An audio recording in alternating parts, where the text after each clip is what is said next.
है, that is hedging, जिसे आप लोग इन्वर्जन इन्वर्जन ऑफ इन्वेस्टमेंट कह सकते हो, इन्वर्जन ऑफ इन्वेस्टमेंट कह सकते हो। देखो जो मैं आपको बताने वाला हूँ वो दुनिया में नहीं है, स्पेलिंग गलत हो सकती है, तो इसलिए थोड़ा बहुत देख लो। टीएमएस का मतलब होता है ट्रेड मैनेजमेंट सिस्टम। ये मैंने स्पेशल एक एरिया बनाया हुआ है जिसके अंदर ट्रेड से रिलेटेड है, मतलब ट्रेड चलने से पहले हम लोग कैसे करते हैं, ठीक है। ट्रेड मैनेजमेंट सिस्टम कहने का मतलब ये है कि मैंने आपको बताया था ना वो बंदूक वाला, पता है सबको वो बंदूक वाला। तो जो बंदूक है उसको कैसे, उसमें गोलियां कैसे भर रहे हैं हम लोग, किस चीज़ की गोलियां भर रहे हैं, कितनी गोलियां भरनी है, क्या हमें बारूद रखना है, ये सारा कॉन्सेप्ट इसके अंदर बताएंगे, ठीक है। वो चीज़ है।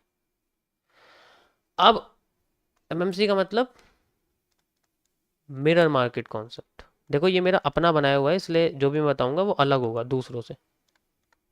मैं आपको बेस्ट चीज़ बताऊंगा। देखो मैं बैठा हूँ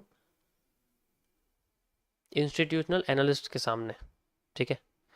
तो वो जिस तरीके से यूज़ करते हैं इन सब चीज़ों के बारे में मैं आपको उस कॉन्सेप्ट से बताऊंगा। गूगल, चैट जीपीटी, एआई पे क्या लिखा है उससे मुझे कोई लेना देना नहीं है, क्योंकि मार्केट में वो नहीं बैठते, मार्केट में हम लोग बैठते हैं, ठीक है। हेजिंग का मतलब होता है कि जब हम लोग अपनी किसी पोजीशन को पोजीशन को रिस्क फ्री करने के लिए, रिस्क फ्री करने के लिए रिवर्ट में चलना शुरू करते हैं, रिस्क फ्री करने के लिए रिवर्ट में करना शुरू करते हैं। देखो मैं जो ये सिस्टम बता, पहले तुम समझे नहीं, मैं तुम्हें समझना पड़ेगा कि ये किस एरिया का पार्ट है, हेजिंग किस एरिया का पार्ट है, किस एरिया का पार्ट है। देखो जैसे मैंने एनालिसिस कर लिया, जस्ट लाइक मेरे पास एक मार्केट ऐसे बनी हुई है जो भी है मेरे सामने, यहाँ पर ऐसे ब्रेकआउट आता है, मैंने एनालिसिस, अब मैं जा रहा हूँ ब्रोकर के पास। जैसे ही मैं ब्रोकर के पास जाता हूँ, अब मैं यहाँ ब्रोकर के पास जाके तुरंत मैं यहाँ डिसाइड करता हूँ कि मुझे क्या करना है। तो ये डिसीजन एरिया जो होता है जहाँ पर मैं डिसाइड करता हूँ कि मुझे किस तरीके से करना है काम, तो यहाँ जैसे मैं आगे मुझे पता लगा मुझे बाय करना है, तो अगर मैं बाय करने के लिए यहाँ बैठा हुआ हूँ, तो बाय करने के लिए मैं यहाँ पर पहले सोचूंगा कि बाय करने से पहले मुझे अगर मार्केट रिवर्स कर जाए तो क्या मुझे सेल के लिए भी जाना पड़ेगा। वो एरिया यूज करते हैं दूसरे एसेट्स के लिए। जस्ट लाइक मैंने यहाँ बाय कर दिया, लो मैंने यहाँ पर ऐसे बाय कर दिया, अब इसमें मैंने बाय कर दिया, कोई दिक्कत नहीं है, लेकिन मुझे अगर इसमें लॉस होने लग जाए और वो ज़्यादा होने लग जाए, तो मैं इस लॉस को कम करने के लिए किसी दूसरे एसेट को यूज़ करूंगा जो इसके रिवर्स में काम करती है। जैसे ये बीटीसी यूएसडी है, तो मैं यूएसडी जीपीवाई यूज़ करूंगा जो इसके रिवर्स में काम करने की कोशिश करेगी।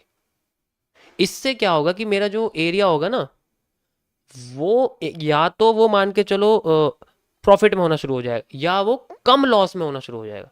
वो ज़्यादा लॉस में नहीं होगा, वो या तो कम लॉस में करेगा या प्रॉफिट में करेगा, वो ज़्यादा लॉस में नहीं करने वाला, क्योंकि एक ना एक मूव तो किसी ना किसी करेंसी में आएगा, फेवर में आएगा, अगेंस्ट में आएगा, और उसके बेसिस पे मेरे को स्टॉप लॉस और मेरा लॉस जो है ना सारा जो है ना कैलकुलेट होता है। अभी मैं आपको समझाऊँ कैसे होता है, किस तरीके से इसको बहुत बड़े लेवल की चीज़ है ये, कैसे कैसे बड़े इन्वेस्टर्स को यूज़ करते हैं अपनी फेवर में डालने के लिए, ठीक है।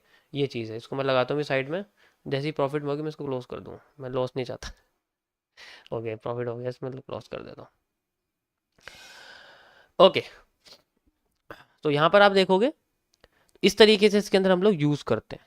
सो अब समझ में आ गया कौन कौन से एरिया में इसको यूज़ किया जाता है। अब रिवर्ट का मतलब, जैसे एग्जाम्पल के लिए मेरे पास ना एक, मैंने गोल्ड के अंदर एक पोजीशन ली हुई है और अभी मैंने ली है, तो मैं कोई गोल्ड की पोजीशन लेता हूं तो उसके अंदर मैं क्या डिसीजन मेकिंग करता हूं, सबसे पहले आपको ये समझना पड़ेगा। देखो ये सारा खेल ना मार्केट में टेक्निकल एनालिसिस के बेसिस पे होता है, ये इसमें साइकोलॉजी काम नहीं करती है। This is not for the psychology, इसमें साइकोलॉजी का कोई लेना देना नहीं है, ये सिर्फ फंडामेंटल या टेक्निकल एनालिसिस के बेसिस पे होता है। बेसिकली इसके अंदर हमें क्या चाहिए, किसी भी चीज़ का डेटा चाहिए होता है, डेटा एनालिसिस, यानी कि आप कह सकते हो टेक्निकल एनालिसिस जिसे हम लोग कहते हैं, वो सारा कॉन्सेप्ट इसके अंदर यूज होता है। मतलब इंडिकेटर बेस्ड स्टार्टिंग में ये चीज़ ली जाती है, क्योंकि ये बहुत बड़ा होता है। अब हमने डिसीजन लिया कि मार्केट में किसी एक एरिया तक गोल्ड जा सकती है। मुझे पता है मुझे मार्केट में गोल्ड से 5000 पॉइंट का मूव मिलने वाला है।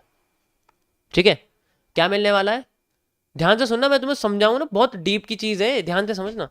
मुझे 5000 पॉइंट का गोल्ड में मूव मिलने वाला है, लेकिन इसमें मुझे पता लगता है according to my supply demand MMC के अंदर, तो मार्केट में मुझे डायरेक्ट 5000 का मूव नहीं मिलेगा। ठीक है, डायरेक्ट 5000 का मूव मुझे सबसे पहले मार्केट में डाउन साइड में मार्केट 8000 नीचे जाती हुई दिखती है। ये जो 8000 पॉइंट नीचे जाती दिख रही है, उसके बारे में मैं जानता नहीं था। मैं जानता था कि मार्केट आएगी, वो कम से कम 2000 पॉइंट तो जा सकती है, तो 2000 पॉइंट तक जाएगी, लेकिन मैं अपना स्टॉप लॉस नहीं लगाऊंगा। I will not place the stop loss. Hedging में स्टॉप लॉस नहीं होता। स्टॉप लॉस लगाने की बजाय अगर मार्केट 2000 से भी नीचे आने लग जाती है, माइनस में 2000 नीचे आती है, माइनस में और नीचे आने लग जाती है, तो मैं क्या करता हूं, मैं गोल्ड से अपोजिट करेंसी जो है, जस्ट लाइक जिसका पेयर जो बेस पेयर है वो फ्रंट में आए, यूएसडी, जैसे गोल्ड यूएसडी, ऐसे ही जैसे USD GBP, USD euro, USD JPY, मैं ऐसी करेंसीज के साथ अपना लेन देन शुरू करूंगा, और फिर इन करेंसीज के अंदर उतनी ही अमाउंट पे अपोजिट पोजीशन लेने की कोशिश करूंगा। मैंने इसमें सेल लिया, मैं उसमें बाय लूंगा, सॉरी इसमें मैं सेल, इसमें भी मैं, मतलब इसका ग्राफ उलट जाता, इसमें ही मैं सेल लेने की कोशिश करूंगा, इसमें भी मैं सेल लूंगा, क्योंकि अगर ये गिरेगी तो वो उठेगी। उल्टा चलता है दोनों के अंदर। अब अगर मार्केट इसके अंदर उठती है, गिरती है, कुछ भी होता है, ये नेगेटिव 8,000 तक आती है, तो इसके अंदर पॉजिटिविटी चलेगी। हाँ बाय होगा, सॉरी बाय होगा, मैंने उल्टा बोल दिया यार दोबारा से, इसको मैं बाय कर दूंगा, सॉरी इसको मैं बाय कर दूंगा, क्योंकि ये उठेगी ना, कंफ्यूज हो गया मैं भी।